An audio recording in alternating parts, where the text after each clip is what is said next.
Where you been? Had to go over the coop. How is your little honky-tonk bar doing as a cover? All right. Actually, it makes a very nice profit in its own right. Oh, you better hang on to it, because this might be all you end up with. Did you have your meeting with Ryan Connor? Uh-huh. We had a very interesting discussion about you. He believes Paige Carrington. He believes you were with Alex when he had his first stroke. You can't prove that.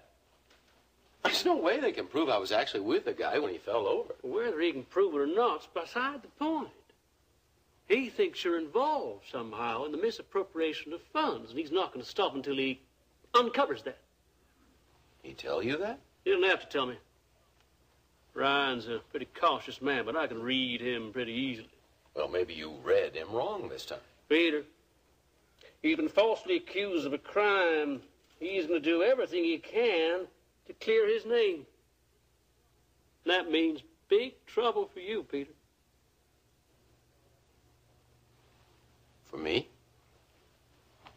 I'm not guilty of anything. I see. So you're going to throw me to the wolves, huh? Is that it? Yes, that's exactly what I'm going to do.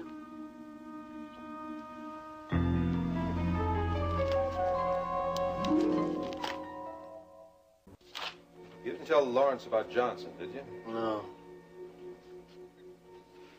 Well, what do you think? Know about the misappropriation funds? I don't see how Purnell could pull the whole thing off without Lawrence knowing about it. He always keeps pretty close tabs on his business interests. So did Alex, but he didn't know anything that was going on until Johnson told him. Yeah, but this is a multinational corporation. Lawrence's company isn't nearly the size of World Oil. Here, my friend. Parnell just may have been clever enough to pull this off without his knowledge. Maybe, but I doubt it. One thing's for sure, though. We're gonna have to keep a real close eye on Parnell. You handle things pretty badly, Peter. Was only following your instructions, Jim. My first instruction was don't get caught. Now, you made a real mess of things, son, and I'm not very happy about it at all. Now, first of all, you said there was nobody aware. Nobody knew that you were there when Alex had his first stroke. Now, it turns out that Paige Carrington knew. Now you tell me that Paige has no problem, that she's leaving Houston. She was planning to leave Houston. Yeah, well, the fact is she didn't. Not only is she still in town, but she told Ryan Connor about you. Look, Jim, there's no way they can prove we are misappropriating funds. I mean, none of this really matters. What matters is that Connor can put two and two together and decide that you're the one that killed Alex Wheeler. Alex Wheeler died of natural causes. His body was cremated. There's no way they can prove he was murdered. Not unless Joe Foster tells someone. Now, I don't want to hear that Foster's no problem. I want you to find him and shut him up for good.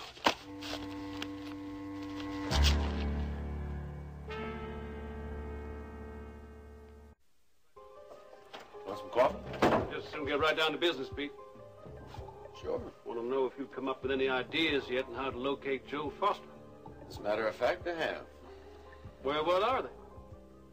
Our old friend Paige.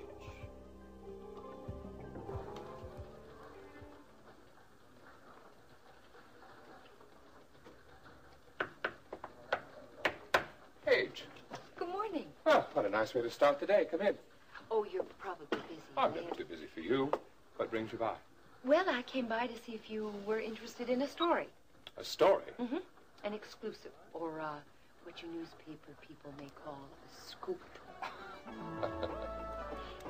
Does this scoop you're talking about have anything to do with you? Mm-hmm. As a matter of fact, it does. And as being news director of KVIK, I thought you should know first. Know what? I've decided to open up a shop. What kind of a shop? A boutique. In the Galleria, or at least I hope it'll be there. Paige, that's wonderful. Do you really think so? Yes, I think you'd be terrific at that sort of thing. Well, that's what people keep saying, but I'm really not sure that I can pull it off. What people? I thought this was a scoop. Well, actually, Billy Joe was the first one who mentioned it to me, and he suggested that I talk to his wife, Nita, about working for me. No, it sounds like you're already moving on this. No, I really only decided last night.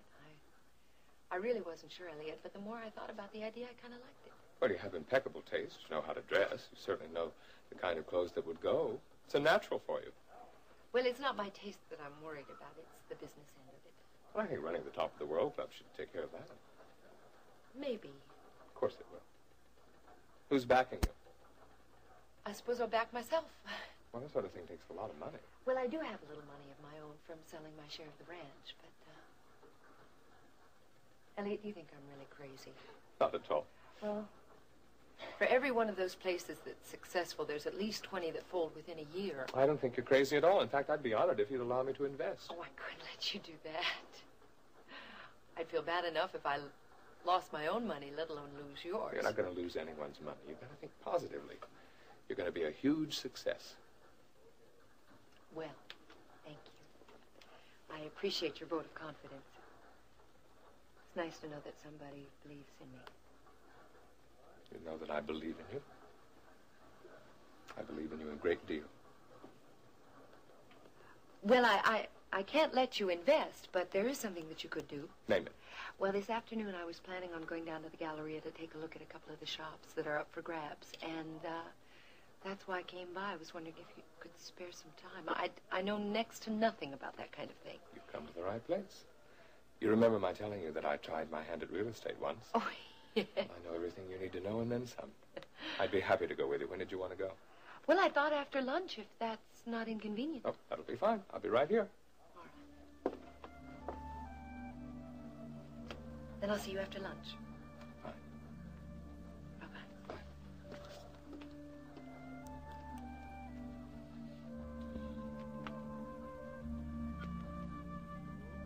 What possible connection could Paige have with Joe Foster?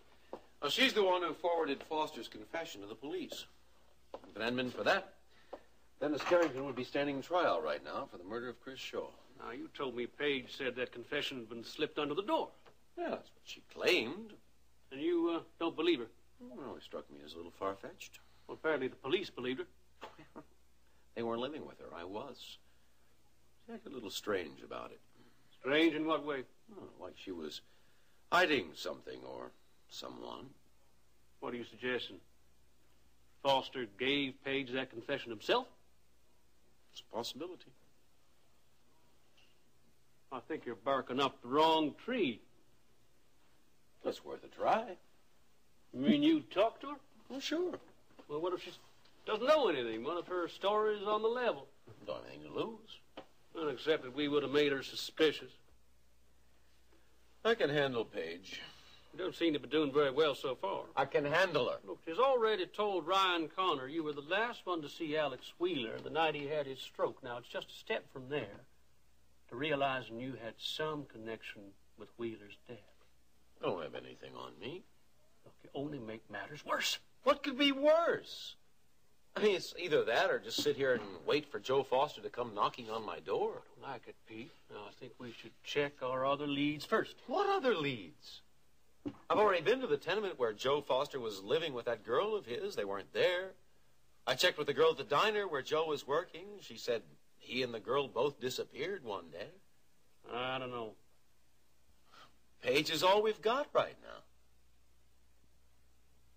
All right. I'm warning you, Pete. You be careful. Paige Carrington's no fool.